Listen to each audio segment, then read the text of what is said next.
గద్వాల జిల్లాలో ఘోర అగ్ని ప్రమాదం జరిగింది. 44వ రహదారిపై ఓ ప్రైవేట్ ట్రావెల్స్ బస్సు అగ్నికి ఆహుతైంది. బీచుపల్లి 10వ బెటాలియన్ సమీపంలో హైదరాబాద్ నుంచి చిత్తూరు వెళ్తున్న ప్రైవేట్ ట్రావెల్స్ బస్సులో మంటలు ఎగిసిపడ్డాయి.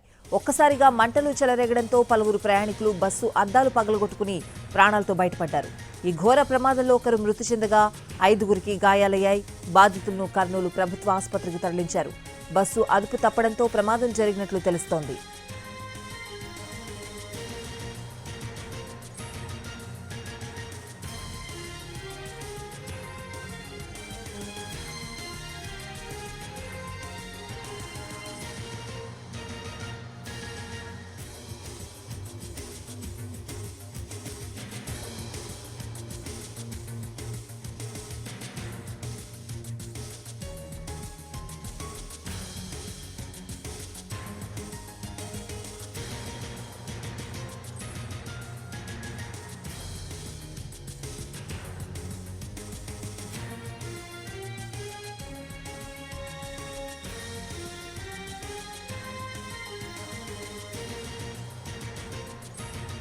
పండుగ సమయంలో సొంతూళ్లకు వెళ్తూ ఉండగా ప్రమాదం జరగడంతో అంతా దిగ్భ్రాంతికి గురయ్యారు.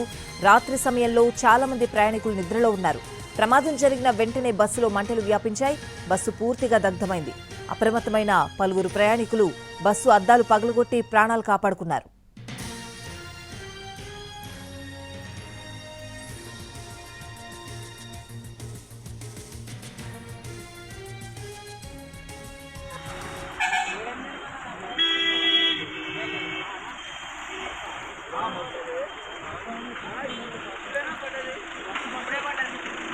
గద్వాల జిల్లాలో ఘోర అగ్ని ప్రమాదం జరిగింది. 44వ జాతీయ రహదారిపై ఓ ప్రైవేట్ ట్రావెల్స్ బస్సు అగ్నికి ఆహుతైంది. బీచుపల్లి 10వ బెటాలియన్ సమీపంలో హైదరాబాద్ నుంచి చిత్తూరు వెళ్తున్న ప్రైవేట్ ట్రావెల్స్ బస్సులో మంటలు ఎగిసిపడ్డాయి. ఒక్కసారిగా మంటలు చెలరేగడంతో పలువురు ప్రయాణికులు బస్సు అద్దాలు పగలగొట్టుకుని ప్రాణాలతో బయటపడ్డారు. ఈ ఘోర ప్రమాదంలో ఒకరు మృతి చెందగా 5గురికి గాయాలయ్యాయి. బాధితులను కర్నూలు ప్రభుత్వ ఆసుపత్రికి తరలించారు. బస్సు అదుపు తప్పడంతో ప్రమాదం జరిగినట్లు తెలుస్తోంది. బాగా ఎక్కువైంది.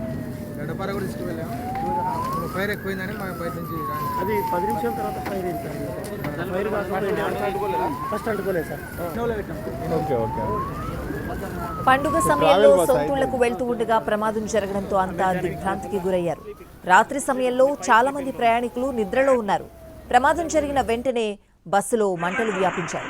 బస్సు పూర్తిగా దగ్ధమైంది. అప్రమత్తమైన పలువురు ప్రయాణికులు బస్సు అద్దాలు పగలగొట్టుకుని ప్రాణాలు కాపాడుకున్నారు.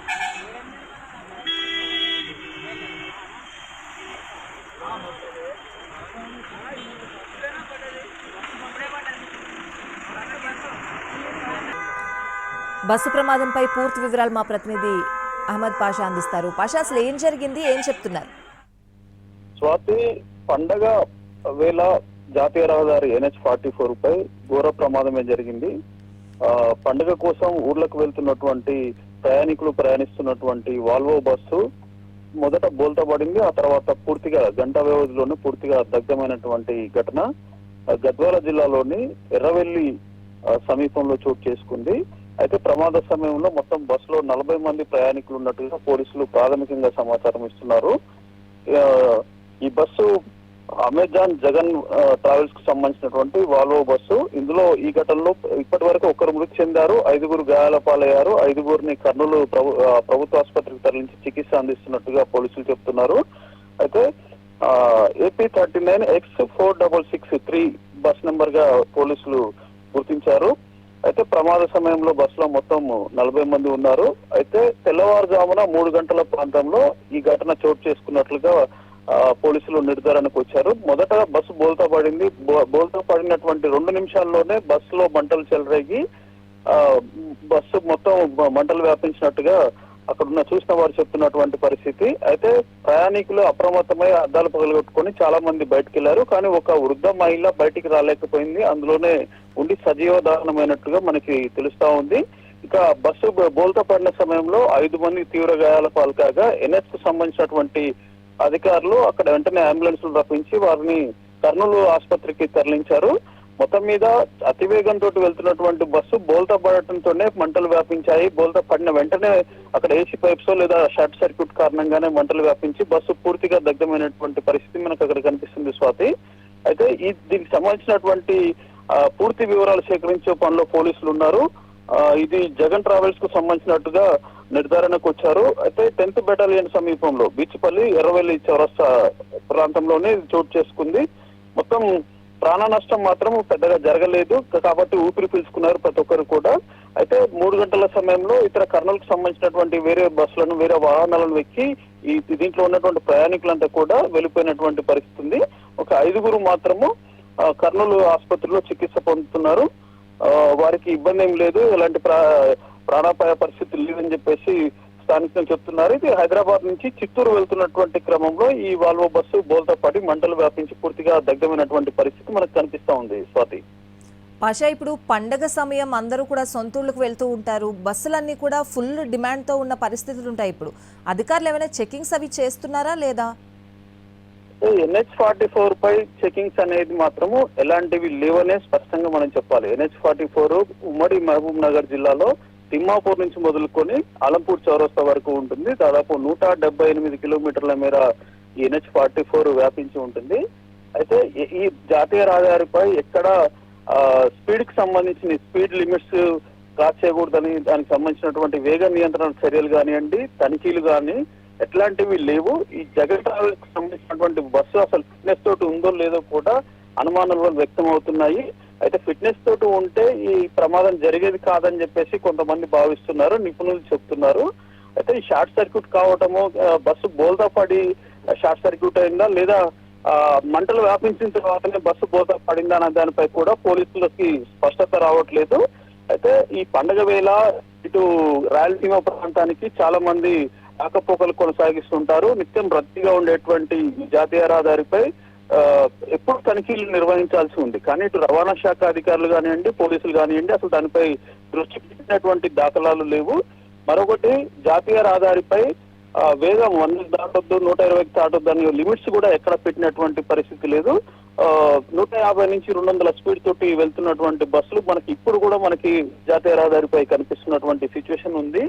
సో దీని మీద కూడా చర్యలు చేపట్టాల్సిన అవసరం ఉంది. అయితే ఇప్పటి వరకు రవాణా శాఖ అధికారులు ఏం జరిగింది, ఎక్కడ జరిగింది అనే దానిపై కూడా వారికి సమాచారం లేనటువంటి పరిస్థితి మనకు కనిపిస్తా ఉంది స్వాతి. పాషా, ఇంకొకటి తెల్లవారుజామున ప్రమాదం జరిగిందంటున్నారు. అంటే మిగిలిన ప్రయాణికులకి ప్రత్యామ్నాయంగా మరి వాళ్ళు ఎలా వెళ్ళారు ఏంటి, ఆ డీటెయిల్స్ ఏమైనా తెలుసా? అయితే తెల్లవారుజామున 3 గంటల ప్రాంతంలో ప్రమాదం జరిగింది. మొదట బస్సు బోల్తా పడగానే చాలా మంది అద్దాలు పగలగొట్టుకొని బయటకు వచ్చారు. వారి సామాన్లు వెంట తెచ్చుకున్నటువంటి బ్యాగేజ్ అంతా కూడా తీసుకొని జాతీయ రహదారిపై నిలబడి ఇక్కడి నుంచి వెళ్తున్నటువంటి వేరే బస్సులలో కర్నూలు వరకు మొదటగా నిలబడైనా వస్తామని చెప్పేసి వాళ్ళని రిక్వెస్ట్ చేసి వెళ్ళిపోయినటువంటి పరిస్థితి. అదే మాదిరిగా ఎర్రవెల్లికి సంబంధించినటువంటి కొంతమంది స్థానికులు కూడా వారికి సహాయం చేశారు. కొంతమందికి డబ్బులు కూడా చేతిలో డబ్బులు లేని పరిస్థితుల్లో కూడా కొంతమందికి ఆర్థిక సహాయం చేసినట్లుగా స్థానికులు చెప్తున్నారు. వాటినైతే మొదట మీరు కర్నూలు వెళ్ళండి, అక్కడి నుంచి మీకు ప్రత్యామ్నాయంగా ఇతర వాహనాలు దొరుకుతాయి, లేదా అక్కడ మీరు క్యాబ్స్ కానివ్వండి, బస్సెస్ కానివ్వండి మాట్లాడుకుని అద్దెకి తీసుకొని వెళ్లే అవకాశం ఉంటుంది కాబట్టి ముందు మీరు కర్నూలుకి వెళ్ళిపోండి అని చెప్పేసి కర్నూలు బస్సులు ఎక్కించి పంపించారు. అంటే 5 మంది గాయాల పాలు కాగా వాళ్ళని జాతీయ రహదారికి సంబంధించినటువంటి అంబులెన్స్ తో కర్నూలు ఆసుపత్రికి తరలించారు. ఒక వృద్ధ మహిళ ఆ ప్రమాదం జరిగిన సమయంలో బయటికి రాలేకపోయింది. సో ఆమె పూర్తిగా సజీవ దహనమైనటువంటి పరిస్థితి. సో ఇప్పటి వరకు అయితే ప్రయాణికులు ఇక్కడ ఎవరు నిల్చున్న పరిస్థితి లేదు. వారంతా కూడా వారి గమ్యస్థానాలకు వెళ్లే క్రమంలో వాళ్ళు మొదటగా కర్నూలుకు వెళ్లారు. కర్నూలు నుంచి ఇతర వాహనాలు అద్దెకు తీసుకొని వెళ్తున్నటువంటి సిచ్యువేషన్ ఉంది Swathi. Alright Pasha, thanks for the updates.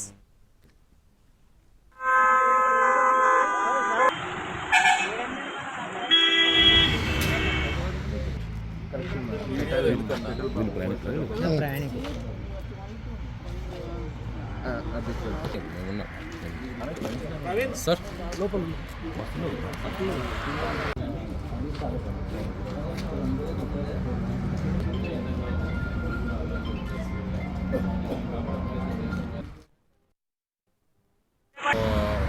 ఆ టైంలో రూట్ పెట్రోలింగ్ చేసే టైంలో బస్సు డ్రైవర్ నిద్రమబ్బులో అదుపు తప్పి బస్సు ఆర్ఓటబ్లో ఫిల్ డౌన్ అయిపోయింది. అప్పుడు పడ్డెంబడే ఇంజన్లో మంటలు వచ్చేసాయి. మేము ఆల్రెడీ చాలామంది ప్యాసింజర్స్ బయటికి తీసేసాము. ఒక లేడీ చెయ్యి ఇరుక్కపోవడం వల్ల తను తీసే ప్రయత్నంలో మా వాళ్ళకు కూడా చిన్న చిన్న ఇంజురీస్ అయ్యాయి. కానీ ఆమె ఇంకా ఫైర్ ఎక్కువ అవ్వడం వల్ల మేము కంట్రోల్ చేయలేక ఆమె మిస్ చేసుకోవాల్సి వచ్చింది. ఆమె ఇమీడియట్గా ఫైర్లోనే కాలి ఆమె చనిపోయింది. మిగతా వాళ్ళు ఇంకా కొందరికి ఇంజురీస్ అయ్యా మా అంబులెన్స్లో హైవే అంబులెన్స్లో కర్నూలు షిఫ్ట్ చేసేసాం. రాత్రి లారీ ఓవర్టేక్ చేస్తుంది. మామూలుగా స్పీడ్లో ఉన్నా 90 స్పీడ్లో ఉన్నా. ఇక్కడ చూడు ఓవర్టేక్ చేస్తుంది లారీ. ఓవర్టేక్ చేస్తుంటే సైడ్లో మరి అవతల సైడ్లో ఏముంది తెలియదు. ఏడో సైడే వస్తుంది. నేను లెఫ్ట్ సైడ్లో ఉన్నా.